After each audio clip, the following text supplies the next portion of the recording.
Continuando con la serie de ejercicios de circuitos magnéticos, vamos a ver cómo solucionar un circuito magnético cuando la permitida del medio no es constante. Entonces tenemos el siguiente circuito magnético que tiene dos bobinas. Es importante darse cuenta en la figura que las dos bobinas tienen sentido de devanado diferente. N1 y N2 están en contraposición. Es decir, que el flujo resultante es la diferencia del flujo de la bobina 1 y la bobina 2, o que la fuerza magnetomotriz total es la fuerza magnetomotriz de la bobina 1 menos la fuerza magnetomotriz de la bobina 2. Tenemos los números de vueltas. Se nos informa que los flujos en los entrehierros son de 0.5 miliwebers. Nos dan la longitud y la profundidad de la pieza y nos dan la característica no lineal de magnetización del acero. La pregunta del problema es: calcule la corriente por los devanados que garantice que los flujos de magnetización entre los dos entrehierros sea de 0.5 miliweber. Es decir, que el flujo por la columna central va a ser de 1 miliweber. Entonces tengo los dos flujos que nos da el enunciado, de tal manera que el flujo de la columna central es la suma de los dos, es decir, 1 miliweber. Entonces, aplicando el sentido de la mano derecha, vemos que las fuerzas magnetomotrices de las dos bobinas están en contraposición, es decir, que la solución total es la diferencia de las dos fuerzas magnetomotrices. Entonces, las ecuaciones de fuerza magnetomotriz es que la fuerza magnetomotriz de la bobina 1 menos la fuerza magnetomotriz de la bobina 2 más el H por L de la columna central tiene que ser igual al de la columna derecha más el entrehierro y tiene que ser igual al de la columna izquierda más el entrehierro. Estamos generando las ecuaciones de fuerza magnetomotriz, pero en vez de función de la reluctancia y del flujo, lo estamos haciendo en función de la intensidad de campo magnético y de las distancias.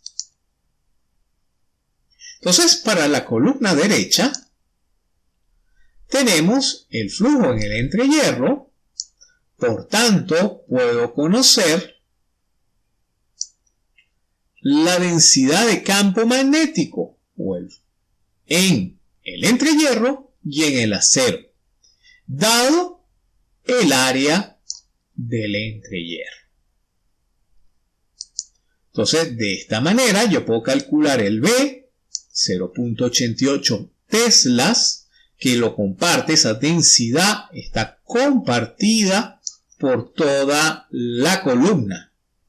Por tanto, puedo calcular, teniendo el B, el H del aire, simplemente dividiendo el B entre μ0, y de la ecuación del acero puedo calcular o despejar cuánto vale el H en el acero en función del B, que lo conozco puesto que conozco el flujo de la columna.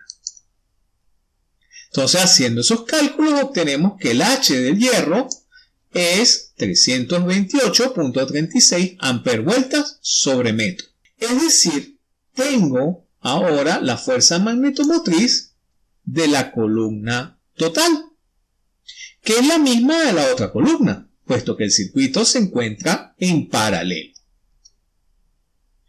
Entonces, para la columna derecha, tengo que la fuerza magnetomotriz es H del hierro por la distancia del hierro más H del entrehierro por L del entrehierro, donde se demuestra las longitudes en anaranjado la del hierro y en entrehierro en color morado. Calculando la distancia de la columna derecha, puedo calcular la fuerza magnetomotriz, que nos daría 782.04 ampervueltas sobre metro. Para la columna central, tengo que el flujo es la sumatoria de los dos flujos de las dos columnas que lo conocemos. Por tanto, tengo el B de la columna central, que en este caso también corresponde a 0.8 teslas. Teniendo el B y sabiendo el acero mantiene una característica de magnetización como la que tenemos dada por el enunciado, podemos calcular el H en la columna central.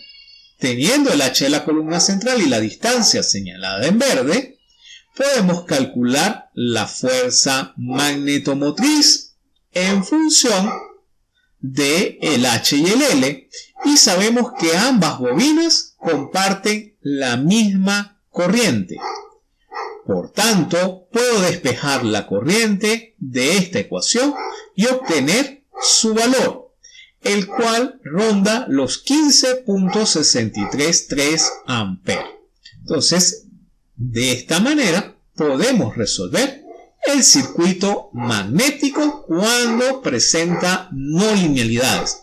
Vamos a hacer la solución en función de la intensidad de campo magnético y no de la reluctancia, puesto que la intensidad de campo magnético no depende de μ, mientras que la reluctancia sí.